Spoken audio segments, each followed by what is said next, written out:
ప్రచారంకి వచ్చారు కదా, ఏ విధంగా చూస్తారు? నమస్తే అందరికీ. మేము తెలంగాణ మహిళా మోర్చా నుంచి రావడం జరిగింది. నా పేరు గీతారెడ్డి నందికొండ. ఇక్కడ గత 4 రోజులుగా మేము ఢిల్లీలో ఉన్న ఈస్ట్ ఢిల్లీ, సౌత్ ఢిల్లీ తెలుగు వారందరినీ కలవడం జరిగింది. అక్కడ నిన్న చూస్తే పరిస్థితి జిల్మిల్లో ఒక ఏరియాకి వెళ్ళాము. అక్కడ చూస్తే పరిస్థితి సుల్తాన్పూరిలో కూడా వాళ్ళకి 20 డేస్ నుంచి నీళ్లు రావట్లేదంట. మనము ఒక 5 నిమిషాలు నీళ్ళు రాకపోతేనే విలవిల్లాడిపోతాం మన జీవితాలు. అలాంటిది 20 రోజుల నుంచి నీళ్లు రాకపోతే మరి ఇక్కడున్న కేజ్రీవాల్ ఏం చేస్తున్నట్టు? మామూలు ప్రజల పరిస్థితి అయితే దుర్భరంగా ఉంది. నిన్న జిల్మిల్ గల్లీలలో తిరుగుతుంటే డ్రైనేజ్ అంతా తీసి రోడ్ల మీద వేసిండ్రు.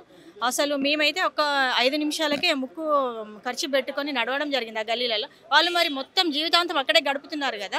మరి కేజ్రీవాల్ ఏం చేస్తున్నాడు? మెయిన్ రోడ్ల మీద అక్కడ వరకే వాళ్ళ జీవితం పరిమితం అయితే ఏసీ రూమ్లలో వాళ్ళు ఉన్నట్టు మిగతా ప్రజలందరూ కూడా అలాగే ఉన్నారు అనుకుంటున్నారేమో.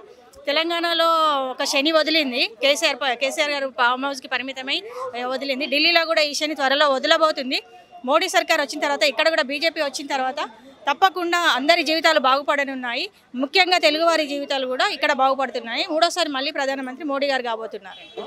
మీరు చెప్పండి, ఎలాంటి పరిస్థితులు ఇక్కడ కనిపించాయి?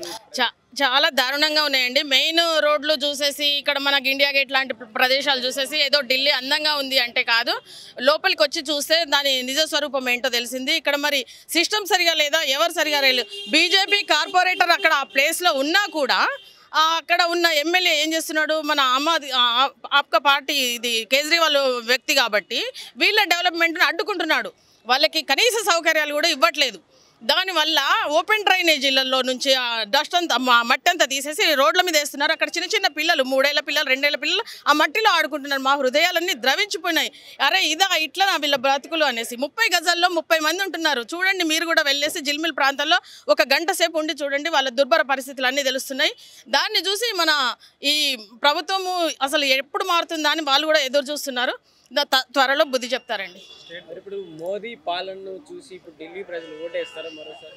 కంపల్సరీ. మన సురక్షిత భారతదేశాన్ని చేశాడు కాబట్టి, మన కరోనా సమయంలో ప్రతి ఒక్కరిని ఆదుకున్నాడు కాబట్టి, త్రిపుల్ తలాక్ రద్దు చేశాడు కాబట్టి, మన రామ జన్మభూమిని తెచ్చాడు కాబట్టి, మన రామ మందిరాన్ని నిర్మించాడు కాబట్టి, కాశ్మీర్ని ఏకం చేశాడు కాబట్టి, ఇన్ని కాకుండా సుకన్య సమృద్ధి యోజన లాంటి మరి ఇంకా ప్రతి ఒక్క డెవలప్మెంట్ని చూసి కంపల్సరీ వేస్తారు.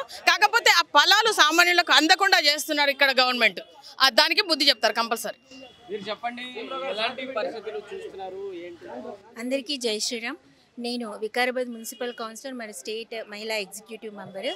ఇక్కడ మేము గత 4 రోజులుగా మేము కరోల్బాగ్, సుల్తాన్పురి, జిల్మిల్, రంగాపురి, మయూర్ విహార్ ఇదంతా కూడా మేము తిరగడం జరిగింది. ఇక్కడ పరిస్థితులు ఎంత దుర్భరంగా ఉన్నాయంటే, స్థానికంగా 2 విషయాలు నేను గమనించాను. మోడీ గారికి అందరు కూడా సపోర్ట్ చేస్తూ కంపల్సరీ సార్ మేము వెళ్ళకపోతే కూడా వాళ్ళు పిలిచి మరి మేము మోడీ గారికి ఓటేస్తామని మరీ మమ్మల్ని అడిగి వాళ్ళు మాట్లాడుతున్నారు. అవుట్రైట్గా 7 మళ్ళీ కూడా పార్లమెంట్ స్థానాలు గెలవడం ఖాయము. రెండో విషయం ఏంటంటే, స్థానిక సమస్యలను దృష్టిలో పెట్టుకుంటే చాలా తెలుగు వాళ్ళ ప్లేసెస్లో మేము వెళ్ళాం కాబట్టి చాలా దుర్భరంగా ఉన్నాయండి. అసలు ఇంత అస్తవ్యస్తంగా ఉండడం కారణం స్థానికంగా ఉన్న పార్టీ.